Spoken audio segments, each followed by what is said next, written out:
കൊച്ചി ഗ്രിഗോറിയസ് തിരുമേനിക്കറിയാം വിതച്ചതേ കൊയ്യുവുള്ളൂവെന്ന്. 30ഉം 60ഉം മേനിയല്ല 100 മേനിയായി കൊയ്യാം.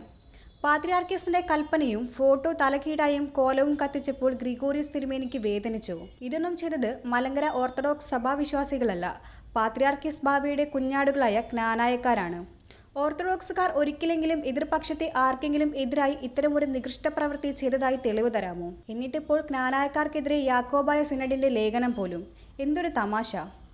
അസുഖബാധിതനായി പരുമല ആശുപത്രിയിൽ കഴിഞ്ഞ പരിശുദ്ധ ബസലിയോസ് മാർത്തോമ്മ പൗലോസ് തിതിയൻ കാതോലിക്ക ബാവയുടെ ഫോട്ടോ ശവപ്പെട്ടിയിലൊട്ടിച്ച് നഗരി കാണിക്കൽ നടത്തി പ്രതീകാത്മകമായി ഖബറടക്കിയപ്പോൾ ജോസഫ് മാർ ഗ്രിഗോറിയോസ് മെത്രാച്ചൻ ഉൾപ്പെടെയുള്ളവർ എവിടെ പോയിരുന്നു? ഒരിക്കലും ഈ നികൃഷ്ടത നാം കാണിക്കരുത് മക്കളെ എന്ന് ഒറ്റ മെത്രാനെങ്കിലും പറഞ്ഞു.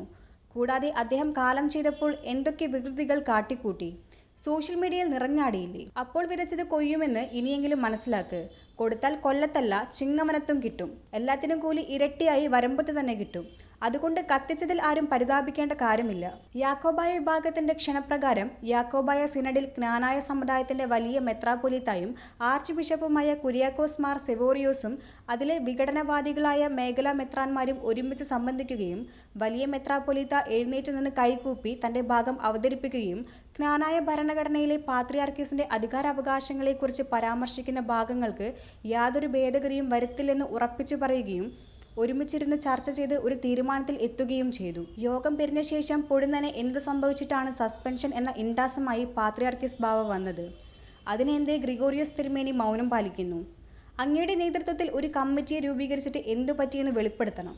അപ്പോൾ കൂട്ടത്തിൽ നിന്ന് നെഞ്ചു കലക്കുന്നത് ആരെന്ന് ആരും പറയാതെ തന്നെ ലോകം മനസ്സിലാക്കുന്നു.